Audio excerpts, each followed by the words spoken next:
বন্ধুরা, আসসালামু আলাইকুম। সবাই কেরাম আছেন অবশ্যই বেশি ভালো না, কারণ আজকে তাপমাত্রা অনেক বেশি।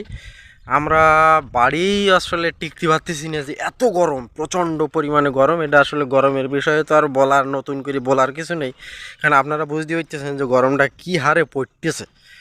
আর এই গরমে আমরা বাসা বাড়িতে থাকতে পারতেছি না, এতটা গরম। ঠিক আছে, আর এই গরমে যদি মাঠে টানা রোদই থাকা হয়, তাহলে বিষয়টা কেরম হবে। তো আজকে আমি আসলে আমার বলার কোনো ভাষা নেই, কারণ হচ্ছে যাদের দিন আনা দিন খাওয়া, জোন খেটে খাওয়া, কামলা দেওয়া, তো একদিন না খাটলে পরের দিন চাইল কেনা পয়সা জারগা থাকে না, ঠিক এরকম মানুষ কিন্তু গ্রামে বসবাস করে।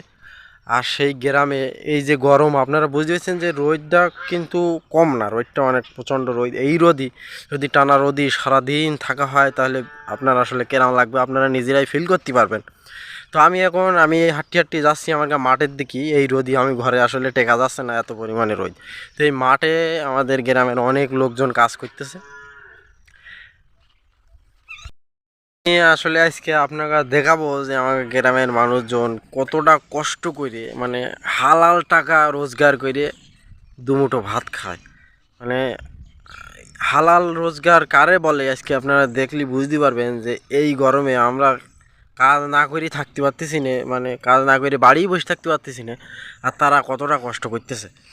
তো আল্লাহ পাক বলেছেন যে হাসরের ময়দানে গরিব বড় লোকদের থেকে গরিবেরা 500 বছর আগে আল্লাহ পাক তাদেরকে জান্নাতে দেবেন।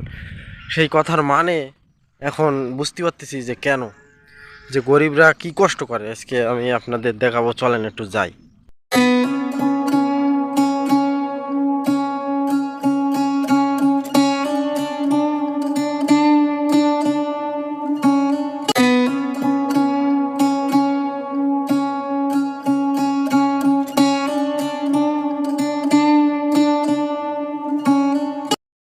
টানা রোদ, এখন ওই কাজ করতেছে সব। আমরা একটু সামনের দিকে এগিয়ে আপনাকে দেখাবো যে তারা কেরাম কাজ করে, কেরাম রোদি কি, মানে সারাটা দিন রোদি কী কে থাকে। তা চলেন একটু যাই আস্তে আস্তে হাঁটতে।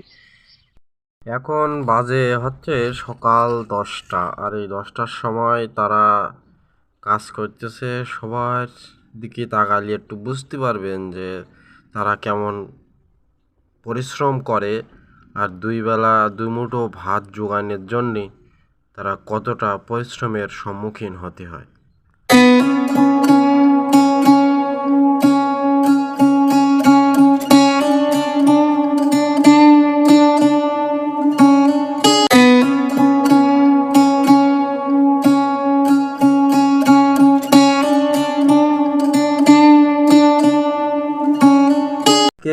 তাপমাত্রা 41 ডিগ্রি সেলসিয়াস।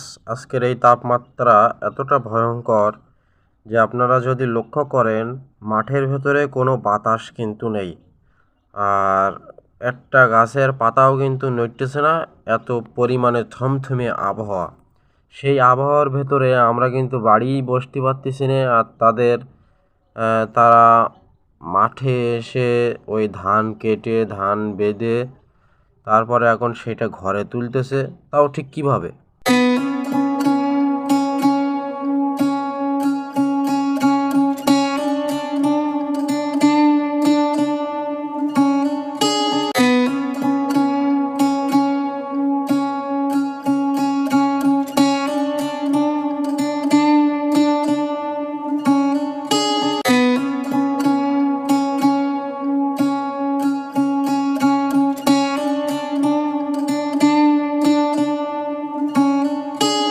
ধানটা যেভাবে নিয়ে যাচ্ছে, ওইটারে আমার গ্রামের ভাষায় বলা হয় বাঘ।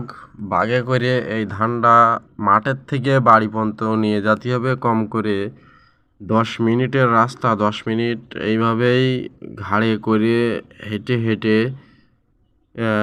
বাসা পর্যন্ত নিয়ে যাওয়া লাগবে এই ধান।